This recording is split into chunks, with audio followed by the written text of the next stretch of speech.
Good morning, students. Today's chapter is environment.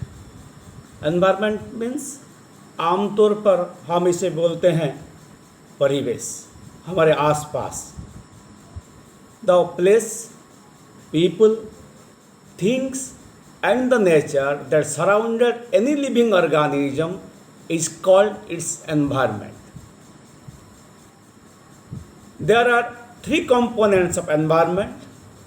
Number one, natural environment. Number two, human-made environment. And number three, human environment. पहले हम natural environment किसे कहते हैं इसको थोड़ा जान लेते हैं. Natural environment, that is land. It refers to lithosphere.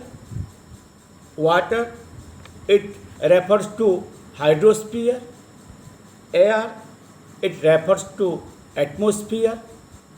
Then plants and animal refers to biosphere. जो हम क्लास 6 में थोड़ा थोड़ा पढ़े थे और क्लास 3 से हम एनवायरनमेंट के बारे में थोड़ा बहुत हमारा नॉलेज भी है. Natural environment refers to both biotic and abiotic condition existing on the earth. Biotic means all living organism और तुम्हारे हिसाब से all living things. Abiotic means all non-living organism.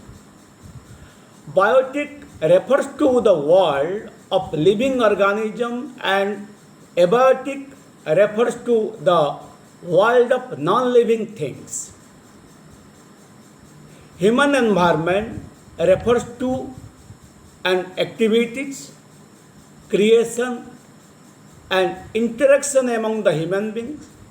हमारे जैसे परिवार, like our family, religion, education, economic and political situation.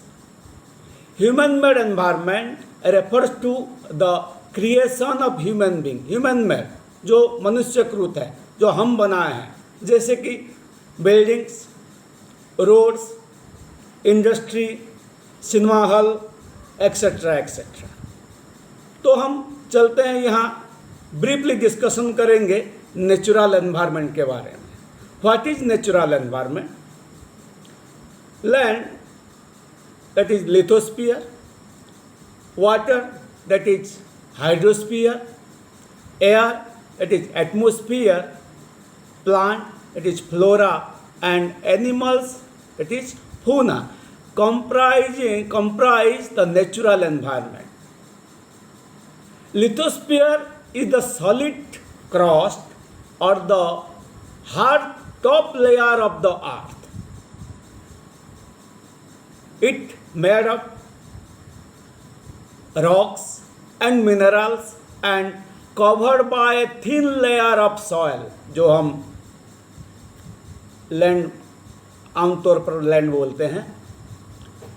It is an irregular surface with various landforms. वो कभी भी चेंज हो सकता है.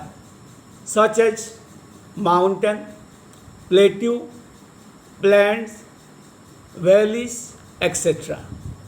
Lithosphere is the domain that provide us. इसमें क्या क्या आएंगे? फॉरेस्ट होगा, grassland for grazing, land for agriculture जो हमारे किसान खेती करते हैं, एंड ह्यूमन सेटलमेंट हम जहाँ रहते हैं. It is also a source of mineral wealth. अभी चलते हैं वाटर के बारे में थोड़ा जानकारी ले लेते हैं. The domains of water called the hydrosphere. It comprises various sources of water and different types of water bodies like rivers, ponds, lakes, seas, oceans, etc. etc. Hydrosphere is necessary for all living organism. सभी के लिए पानी चाहिए. जितने भी जीव सत्ता हैं, जो भी लिविंग ऑर्गेनिज्म है, लिविंग थिंग्स है, सभी के लिए वाटर जरूरी है. Atmosphere is the thin layer of air that surrounded the earth. हमारे आसपास जहाँ भी देखो एयर है। The gravitational force of the earth hold the total atmosphere around it, वो जकड़ के रखा है वो ग्रेविटेशनल फोर्स हमारा अर्थ का। The atmosphere protect us from the harmful rays and heat of the sun. हमारे जो सूरज की किरणें हमारे तक अगर डायरेक्टली आता है तो क्या होता है, हम जल जाएंगे। तो ये जो जितने एयर हैं वो क्या करते हैं, हमें सेव करते हैं, हमें प्रोटेक्शन देते हैं। किससे? सन रेज से, क्योंकि बहुत तेज होता है। It consist of A number of gases, इसमें गैस होते हैं, डस्ट पार्टिकल्स होते हैं एंड वाटर वेपर भी यहाँ होते हैं।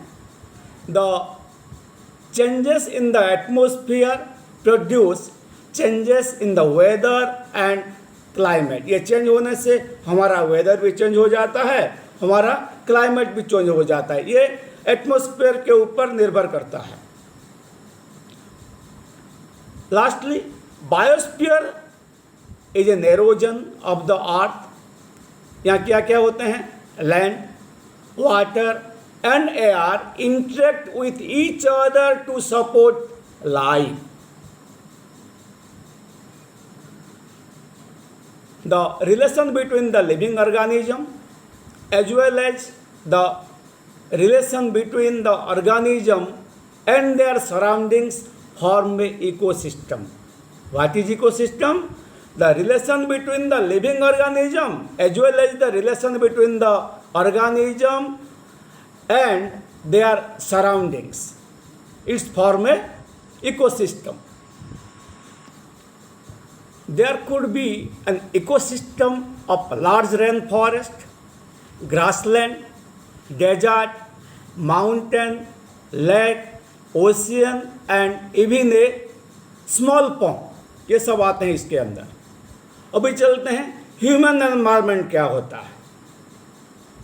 Human being interact with the environment and modify according to their needs. हम हमारे हिसाब से क्या करते हैं,